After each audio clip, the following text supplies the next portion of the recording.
We're almost at the end of the year, and looking through the last month in terms of films, I'm a bit disappointed. Not because I didn't watch some amazing stuff, because I did, but I feel as though I wasted quite a few days to rewatches, which I've really been trying not to do this year.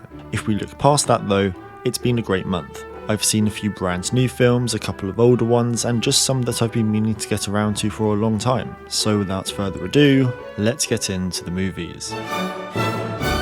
Starting off, we have Drugstore Cowboy, a cult classic from Gus Van Sant with an incredible cast and even more incredible story. This to me feels like peak 80s indie cinema. We have the gritty story that is paced to perfection and doesn't feel like it overruns. Matt Dillon gives us a truly raw performance and it shows us what we were in for with Gus Van Sant. If you like his other films like My Own Private Idaho, Jerry or Elephant, then I'm sure you've either already seen this or you'll love it.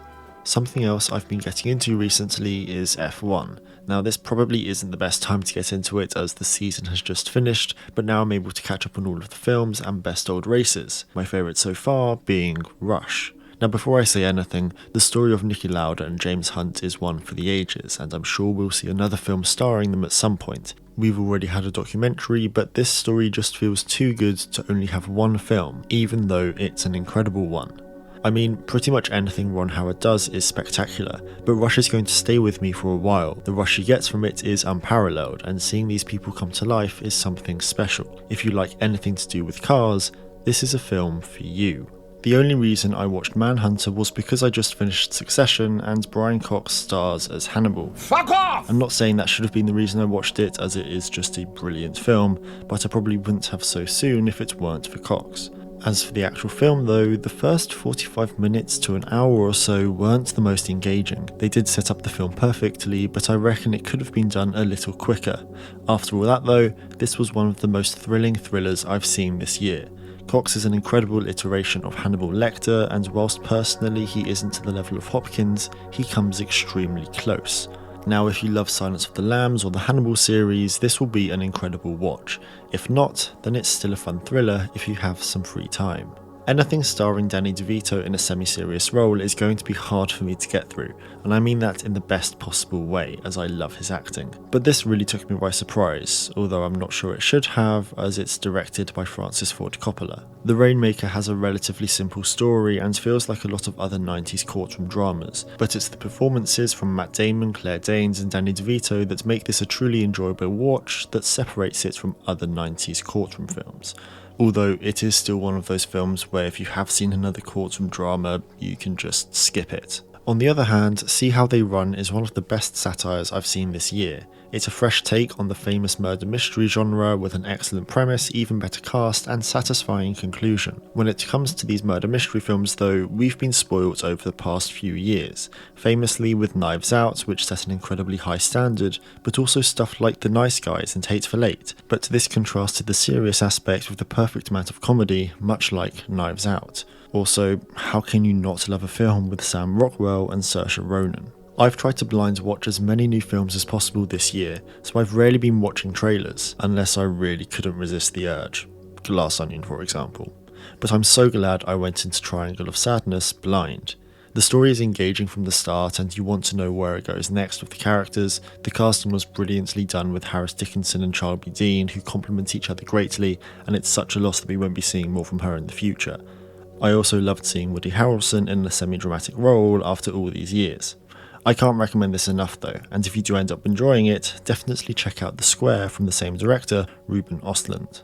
Now, I've only seen bits of Casino Royale before, so I am including it in this list, but in full disclosure, I've seen a lot of it. Anyway, that doesn't matter.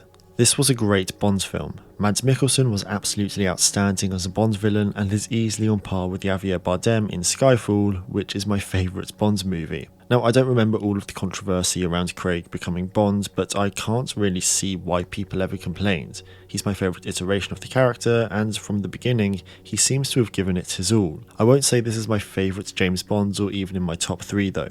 It's definitely up there, I just now need to watch the original to make sure. I'm finding it hard to put into words how much I loved this.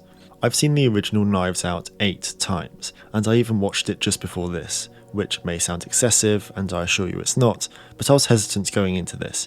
In my head, nothing can top the original Benoit Blanc story, and whilst this didn't, it's extremely close. Now, going into this, I knew I was going into a murder mystery, as it's literally in the name, but the number of twists and turns was completely unexpected. Now, something that I've seen a lot of people mention was how it was slow to start, but personally, I don't see it, and I wouldn't have had it any other way. As for the cast, I think it's a given with any future Benoit Blanc mystery, we're going to have an all-star one. With this, we have Edward Norton, one of my favourite actors of all time, in kind of the titular role.